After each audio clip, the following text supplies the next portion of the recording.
আসসালামু আলাইকুম। সংবাদে আপনাদের সবাইকে স্বাগত জানাচ্ছি। আমি ফিরোজ তোহা। শুরুতেই সংবাদ শিরোনাম। বাংলাদেশের সর্বশেষ গুরুত্বপূর্ণ আপডেট সংবাদে আপনাকে স্বাগত। শুরুতেই সংবাদ শিরোনাম, পরে বিস্তারিত। শুরুতেই জানাবো, যুক্তরাষ্ট্রের বিমাতা সুলভ আচরণের মধ্যে বাংলাদেশকে সুসংবাদ দিল কানাডা। বাংলাদেশসহ ইন্দো প্যাসিফিক অঞ্চলে নতুন করে ২৭ কোটি ২১ লক্ষ ডলারের সহায়তা প্যাকেজ ঘোষণা করেছে কানাডা। স্থানীয় সময় আজ দেশটির আন্তর্জাতিক উন্নয়ন মন্ত্রী আহমেদ হোসেন এই অর্থায়নের ঘোষণা দেন। এরপর জানাবো, বালু উত্তোলন এবং সাইট দখলকে কেন্দ্র করে সংঘর্ষে আহত ২০। সিলেটের গোয়াইনঘাটে অবৈধভাবে বালু উত্তোলন এবং সাইট দখলকে কেন্দ্র করে দুই গ্রুপের মধ্যে ব্যাপক সংঘর্ষের ঘটনা ঘটেছে। এতে উভয় পক্ষের অন্তত ২০ জন গুরুতর আহত হয়েছে। এদিকে ৬ কমিশনের পূর্ণাঙ্গ প্রতিবেদন সহ ৩৪টি রাজনৈতিক দলের কাছে ঐক্যমত কমিশনের চিঠি। ৬টি সংস্কার কমিশনের ১৬৬টি সুপারিশ ও পূর্ণাঙ্গ প্রতিবেদন সহ ৩৪টি রাজনৈতিক দলের কাছে চিঠি দিয়েছে জাতীয় ঐক্যমত কমিশন। এসব সুপারিশের বিষয়ে আগামী ১৩ মার্চের মধ্যে রাজনৈতিক দলজোটের মতামত জানাতে হবে। এবারে জানাবো, অনলাইনে ব্যবসার ক্ষেত্রে হাইকোর্টের ৯ নির্দেশনা জারি। বাংলাদেশের অনলাইন প্ল্যাটফর্ম ব্যবহারে যারা ব্যবসা করেন তাদের জন্য ৯ দফা নির্দেশনা দিয়েছে হাইকোর্ট। বিচারপতি মোস্তফা জামান ইসলাম ও বিচারপতি এস.এম. মাসুদ হোসেন দোলনের হাইকোর্ট বেঞ্চ এ রায় দেন। এদিকে পূর্বাচলে প্লট জালিয়াতি, শেখ হাসিনার পরিবারের বিরুদ্ধে ৬ মামলায় দুদকের চার্জশিট অনুমোদন। রাজধানীর পূর্বাচলে নতুন শহরে প্রকল্পে সরকারি প্লট বেআইনিভাবে নিজেদের নামে করে নেয়ার অভিযোগে সাবেক প্রধানমন্ত্রী শেখ হাসিনা, তার বোন শেখ রেহানা সহ শেখ পরিবারের বিরুদ্ধে ৬টি মামলায় চার্জশিট অনুমোদন দিয়েছে দুর্নীতি দমন কমিশন দুদক। এবং সর্বশেষ জানাবো, কাশ্মীরে নদী থেকে ৩ জনের মরদেহ উদ্ধার, যা বলছে সরকার। কাশ্মীরের কাঠুয়ায় নিখোঁজের পর ৩ থেকে ৪ দিন পর ৩ জনের মরদেহ উদ্ধার করা হয়েছে। এই ঘটনার পেছনে গভীর ষড়যন্ত্র রয়েছে বলে মনে করা হচ্ছে। প্রিয় দর্শক, এতক্ষণ শুনছিলেন সংবাদ শিরোনাম, এবারে বিস্তারিত। তবে তার আগে বন্ধুরা, অনুরোধ থাকবে এই সংবাদটিতে একটি লাইক দিন। এই চ্যানেলে আপনি নতুন হয়ে থাকলে আমাদের সংবাদটি দেখতে দেখতে চ্যানেলটি সাবস্ক্রাইব করে রাখুন। কমেন্ট করে বন্ধুরা আপনার মূল্যবান মতামত জানিয়ে দিন আপনি বিশ্বের কোন দেশ থেকে বা বাংলাদেশের কোন স্থান থেকে আমাদের সংবাদটি দেখছেন এবং শুনছেন। এবারে বিস্তারিত। যুক্তরাষ্ট্রের বিমাতা সুলভ আচরণের মধ্যে বাংলাদেশকে সুখবর দিল কানাডা। বাংলাদেশ ও ইন্দো প্যাসিফিক অঞ্চলে নতুন করে ২৭ কোটি ২১ লক্ষ ডলার সহায়তার প্যাকেজ ঘোষণা করেছে কানাডা।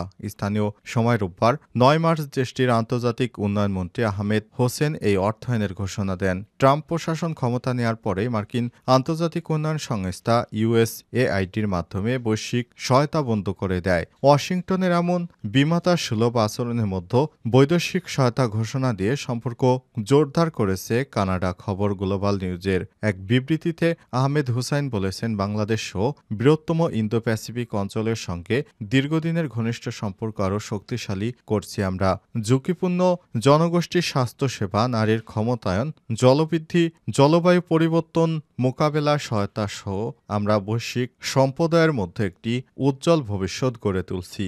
অনন্য বিদেশি অংশীদাতা ও দাতাদের অর্থায়নের পাশাপাশি এই তহবিল বাংলাদেশের ইন্দো প্যাসিফিক অঞ্চলের বিভিন্ন দেশে ১৪ প্রকল্পের ব্যয় করা হবে। এই পদক্ষেপের মাধ্যমে কানাডা ফেডারেল লিবারেল সরকার বৈদেশিক বিনিয়োগ সহায়তার ক্ষেত্রে যুক্তরাষ্ট্রের রিপাবলিকান প্রেসিডেন্ট ডোনাল্ড ট্রাম্পের সরকারের নতুন সম্পূর্ণ ভিন্ন দৃষ্টিভঙ্গি গ্রহণ করেছে। দ্বিতীয় মেয়াদে ট্রাম্পের ক্ষমতা গ্রহণের পরই USAIDর মাধ্যমে বৈদেশিক সহায়তা বন্ধ করে দেয়। ক্ষমতা গ্রহণের পর ট্রাম্প তার নতুন প্রশাসনিক দক্ষতা বিষয়ক বিভাগের প্রধান ইলন মাস্ক ৯০ দিনের জন্য মার্কিন বৈদেশিক সহায়তা কার্যক্রম স্থগিত করেন, যার ফলে বিশ্বব্যাপী অনেকগুলো সহায়তা কর্মসূচি বন্ধ হয়ে যায় এবং সরকারি সংস্থা এবং তাদের ঠিকাদার প্রতিষ্ঠানে কর্মরত হাজার হাজার কর্মচারী ছাঁটাই বা বাধ্যতামূলক ছুটির মুখে পড়েন।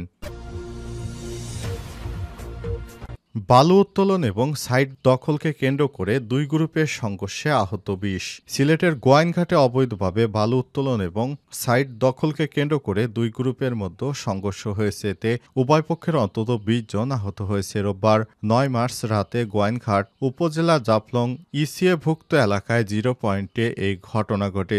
জানা গেছে, স্থানীয় কামাল হোসেন মেম্বার ও লাখের পর গ্রামের আব্দুল হেকিম দুই গ্রুপের মধ্যে ঘণ্টাব্যাপী এই সংঘর্ষের ঘটনা ঘটে। খবর পেয়ে গোয়াইনঘাট থানা পুলিশ ঘটনাস্থলে গিয়ে পরিস্থিতি নিয়ন্ত্রণে আনে।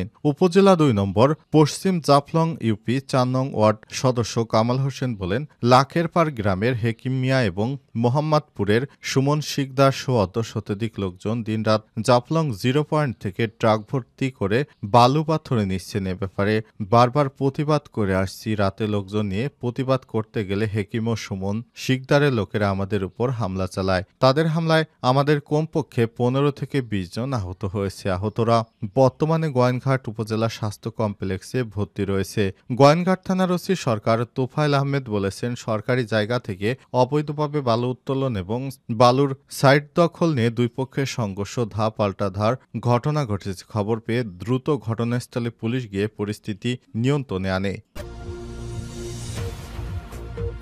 ৬ কমিশনের পূর্ণাঙ্গ প্রতিবেদন সহ ৩৪টি রাজনৈতিক দলের কাছে ঐক্যমত কমিশনের চিঠি।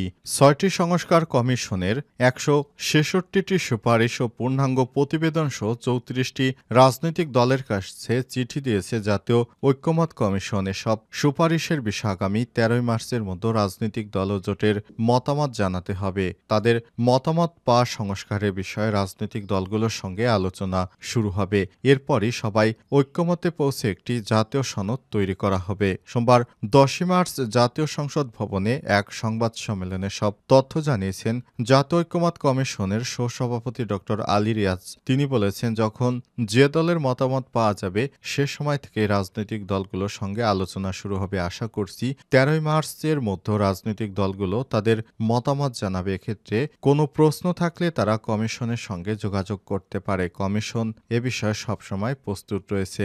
সংস্কার কমিশনের ১৬৬টি সুপারিশ রাজনৈতিক দলগুলোর কাছে পাঠানোর কথা জানিয়ে তিনি বলেছেন, সুপারিশগুলোর মধ্যে সংবিধান সংস্কার সংক্রান্ত ৭০টি, নির্বাচন ব্যবস্থা সংস্কার সংক্রান্ত ২৭টি, বিচার বিভাগ সংক্রান্ত ২৩টি, জনপ্রশাসন সংক্রান্ত ২৬টি ও দুর্নীতি দমন কমিশন সংক্রান্ত ২০টি সুপারিশ ৩৪টি রাজনৈতিক দলের কাছে পাঠানো হয়েছে। তবে পুলিশ সংস্কার কমিশন মনে করে তাদের সুপারিশগুলো প্রশাসনিক ব্যবস্থার মাধ্যমে বাস্তবায়ন করা সম্ভব।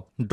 আলী রিয়াজ বলেছেন, প্রতিটি সুপারিশের ক্ষেত্রে দুটি বিষয়ে মতামত চাওয়া হয়েছে। প্রথমটি হলো সংশ্লিষ্ট সুপারিশের বিষয়ে একমত কিনা। এতে ৩টি বিকল্প রাখা হয়েছে। সেগুলো হচ্ছে একমত, একমত নই এবং আংশিকভাবে একমত। এই ৩টি বিকল্পের যে কোনো একটিতে টিকচিহ্ন দিয়ে মতামত জানাতে অনুরোধ জানানো হয়েছে। এছাড়াও প্রতিটি সুপারিশের বিষয়ে সংস্কারের সময়কাল এবং বাস্তবায়নের উপর বিষয়ে মতামত চাওয়া হয়েছে জানিয়ে তিনি আর বলেছেন, এই ক্ষেত্রে ৬টি প্রকল্প আছে। সেগুলো হলো নির্বাচনের আগে অধ্যাদেশের মাধ্যমে, নির্বাচনের আগে গণভোটের মাধ্যমে, নির্বাচনের সময় গণভোটের মাধ্যমে, গণপরিষদের মাধ্যমে, নির্বাচনের পর সাংবিধানিক সংস্কারের মাধ্যমে এবং গণপরিষদ আইনসভা হিসেবে নির্বাচিত সংসদের মাধ্যমে। এসব ঘরের যে কোনো একটিতে টিক চিহ্ন দিয়ে মতামত দিতে বলা হয়েছে। এর বাইরে প্রতিটি সুপারিশের পাশে দলগুলোর মন্তব্য দেওয়ার একটি জায়গা রাখা হয়েছে। অনলাইন ব্যবসার ক্ষেত্রে হাইকোর্টের ৯ দফা নির্দেশনা। বাংলাদেশের অনলাইন প্ল্যাটফর্ম ব্যবহার করে যারা ব্যবসা করেন তাদের জন্য ৯ দফা নির্দেশনা দিয়েছে হাইকোর্ট। বিচারপতি মোস্তফা জামান ইসলাম ও বিচারপতি এস.এম. মাসুদ হোসেন দোলনের হাইকোর্ট বেঞ্চ এ রায় দেন। সোমবার ১০ মার্চ হাতে এসেছে তথ্য।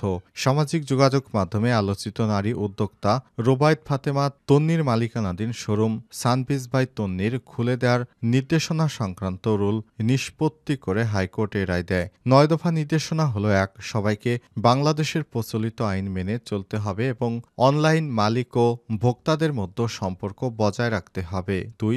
অনলাইন ব্যবসা পরিচালনায় আইন লঙ্ঘনের ক্ষেত্রে ক্ষতিগ্রস্ত পক্ষকে আইনের সমান সুরক্ষা লাভের অধিকারী হতে হবে। ৩. প্রতিটি নাগরিকের যেকোনো বৈধ ব্যবসা পরিচালনার অধিকার থাকবে এবং আইনে যথাযথ প্রক্রিয়া ছাড়া ব্যবসা বন্ধ করা যাবে না। ৪.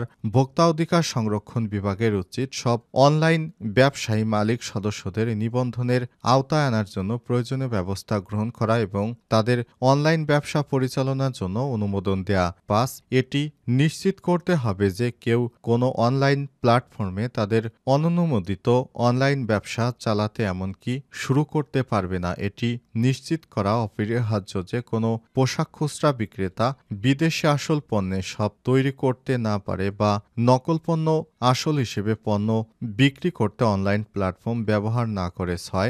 এই আইনি পরিকল্পনা নিশ্চিত করতে হবে যে সব ধরনের অনলাইন ব্যবসায়িক প্রতিষ্ঠান তাদের প্রশাসন মালিক এবং ভোক্তাদের ব্যক্তিগত জাতীয় পরিচয়পত্র দিয়ে যাচাই করা উচিত। ৭.